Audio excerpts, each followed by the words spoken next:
नमस्कार दोस्तों, 85 तक चैनल में आप सभी का स्वागत है। जैसा कि जितने भी हमारे महापुरुष थे, चाहे राष्ट्रपिता ज्योतिबा राव फुले रहे हों, तथागत बुद्ध जी रहे हों, डॉक्टर बी आर अम्बेडकर रहे हों, सभी ने एक ही चीज़ कहा, शिक्षा।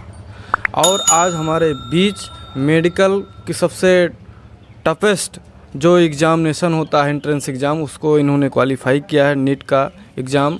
और नीट क्या होता है इसके बारे में हम इनकी जुबानी जानेंगे। तो सबसे पहले हम इनका नाम जानना चाहेंगे और इन्होंने कौन सी एग्ज़ाम पास किया इसके बारे में बताएं। नमस्कार दोस्तों, मेरा नाम कपिल सरोज है। मैं डिस्ट्रिक्ट सुल्तानपुर से बिलोंग करता हूं। तो आपने किस प्रकार का एग्ज़ाम पास किया है उसके बारे में बताएं। मैंने नीट का एग्ज़ाम क्वालिफाई किया है। नीट का फुल फॉर्म होता है नेशनल एलिजिबिलिटी एंट्रेंस टेस्ट। अच्छा, जो कि एक मेडिकल कॉलेज में एडमिशन के लिए एक मेन एग्ज़ाम होता है। इसी के थ्रू हमको गवर्नमेंट कॉलेज और प्राइवेट कॉलेज में एडमिशन मिलते हैं। वो डिपेंड करेगा आपकी नीट रैंक क्या है। अच्छा, तो मेडिकल कॉलेज में जब एडमिशन हो जाएगा नीट के थ्रू, तो उसमें एडमिशन होने के बाद स्टूडेंट क्या बन सकता है, क्या बनेगा, उसका एम क्या होता है? नीट के थ्रू जब हमको एडमिशन मिल जाता है तो इसमें हमको आपकी MBBS सीट मिलती हैं। अच्छा, BMS सीट भी मिलती हैं। BHMS भी मिलती है। BUMS भी मिलती है। ये डिपेंड करता है आपकी रैंक क्या है। रैंक के हिसाब से ये सबसे फिर रैंक के हिसाब से मिलता हुआ चला आता है। और सबसे जो माना जाता है अच्छा कोर्स जो माना जाता है वो MBBS होता है, bachelor of medicine, bachelor of surgery. इससे हम जो कि ये UG होता है, अंडर ग्रेजुएट होता है, जो कि 4.5 साल का कोर्स होता है और 1 साल की इंटर्नशिप होती है। अच्छा, MBBS की पढ़ाई करना चाहे, नीट क्वालिफाई करना चाहे तो उसकी क्या योग्यता होनी चाहिए? इसके लिए हमको जो इंटर हम किए हों वो PCB से होना चाहिए, फिजिक्स केमिस्ट्री बायोलॉजी से। जी हाँ। तो ये बताइए, जैसा कि आप UP बोर्ड की CBSE बोर्ड क्या कंफर्टेबल रहेगा, दोनों हो सकता है? मेनली अगर आप सक्सेस पाना चाहते हैं तो ज़्यादातर इसमें जो बच्चे सेलेक्ट होते हैं वो CBSE बोर्ड वाले ही होते हैं। क्योंकि इसकी पढ़ाई CBSE board English medium compulsory UP board वाले भी पास होते हैं, लेकिन उनको टाइम ज़्यादा लग जाता है। अच्छा, तो ये बताइए कि आप फर्स्ट टाइम ही पास हो गए कि कैसे पास हुए? नहीं, फर्स्ट टाइम नहीं। मैं तो दरअसल UP बोर्ड से था। अच्छा, मुझे 3 साल लग गया था इसके प्रिपरेशन में। क्योंकि बहुत ज़्यादा कॉम्प्लिकेशन, इंग्लिश समझ में भी ना आना, ये सब बहुत ज़्यादा हमारे अंदर कमियां भी थी। जी। तो ये बताइए कि अगर किसी को इस नीट को क्वालिफाई करना हो तो उसका तरीका क्या है, कैसे कहीं कोचिंग करना पड़ेगा, किस प्रकार की पढ़ाई करना पड़ेगा, इसके बारे में हमारे दर्शक इसके बारे में आप हमारे स्टूडेंट को बताइए। जी, जैसा कि आपने पूछा कि इसकी स्ट्रेटजी क्या है। नीट अगर आप क्वालिफाई करना चाहते हैं तो आपको सबसे पहले तो ये तैयारी जो करना चाहिए, आप कोचिंग भी ले सकते हैं, सेल्फ स्टडी भी कर सकते हैं। ज़्यादातर जो स्टूडेंट पास होते हैं, इसमें क्वालिफाई करते हैं, वो कोचिंग वाले ही होते हैं।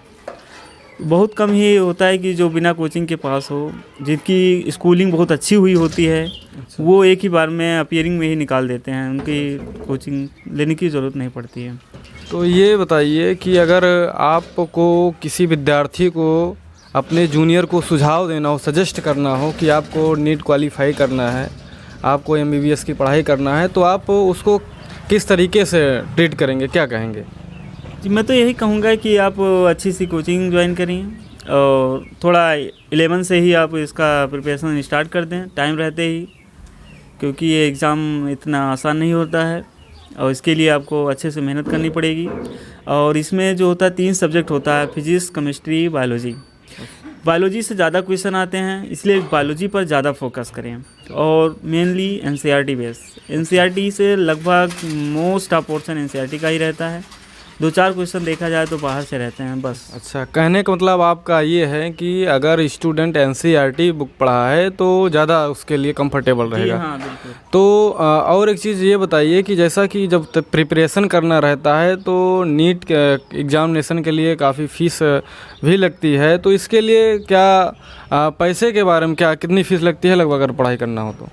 वो डिपेंड करेगा आपके इंस्टीट्यूट कैसा है। अच्छा। जी हाँ, इंस्टीट्यूट में वेरी करता है, फीस वेरी करती है इंस्टीट्यूट टू इंस्टीट्यूट। लगभग अप्रॉक्सीमेट अगर माना जाए तो आपका फ़ीस मान के चलिए पर ईयर 70,000, 60-70,000 कोचिंग की फ़ीस लग जाती है।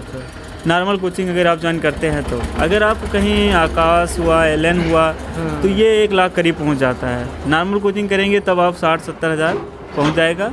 और आपका खर्चा तो आपके ऊपर डिपेंड करेगा, वो भी करीब मान के चलिए इतना ही पड़ता है पूरे अच्छा, साल में। अगर मान लीजिए कोई गरीब व्यक्ति हो, गरीब घर का लड़का हो, उसको रुचि है पढ़ने में, वो चाहता है कि वो भी डॉक्टर बने, MBBS डॉक्टर बने, लेकिन उसके पास पैसा नहीं है, तो क्या फिर वो उसका सपना पूरा हो सकता है कि नहीं? नहीं, बिल्कुल इसका पूरा कोई ऑप्शन है कि नहीं? पूरा हो सकता है, ऐसी बात नहीं है। उसको बस ये होता है कि वो NCERT पर सेल्फ स्टडी करें, NCERT ज़्यादातर पढ़े। बायोलॉजी के लिए, केमिस्ट्री के लिए भी आप केमिस्ट्री के 3 पोर्शन होते हैं, जिसमें आप फिजिकल केमिस्ट्री, इनऑर्गेनिक और ऑर्गेनिक और इनऑर्गेनिक देखा जाए तो मेनली NCERT बेस आती है, जो कि आप खुद से पढ़ के कर सकते हैं। फिजिकल के लिए आपको थोड़ा मेहनत करनी पड़ेगी, न्यूमेरिकल होते हैं ज़्यादा, थ्योरी कम आती है, तो आप इसे और फिज़िकल तो आप ये करिए कि जो थोड़ा गरीब है वो पूरी कोचिंग ना ले, इंडिविजुअल ले, जैसे कि फिजिक्स की कोचिंग ले ले। बाकी अगर आप बायोलॉजी के लिए देखा जाए तो वो NCERT पढ़ना रहता है, वो खुद से पढ़ सकता है, लेकिन मेहनत ज़्यादा करनी पड़ेगी। इसी तक चैनल को थैंक यू बोलना चाहूँगा, क्योंकि इन्होंने अपना बहुमूल्य समय निकाल कर हमारा इंटरव्यू लिया। तो जैसा कि मुझको पता भी है कि इस YouTube चैनल पे मैक्सिमम जो है तो सोशलिस्ट लोग जुड़े हैं या फिर जो है स्टूडेंट लोग जुड़े हैं। तो मैं सभी विद्यार्थियों से और सभी गार्जियन से, माता पिता से यही कहना चाहूँगा कि आप महापुरुषों का मिशन तभी साकार कर सकते हैं जब आपका बच्चा और आप किसी उच्च शिक्षा को प्राप्त करें, तभी आप अपने समाज के लोगों को, अपने घर परिवार को हर एक तरीके से मजबूती दे सकते हैं, अन्यथा नहीं दे सकते हैं।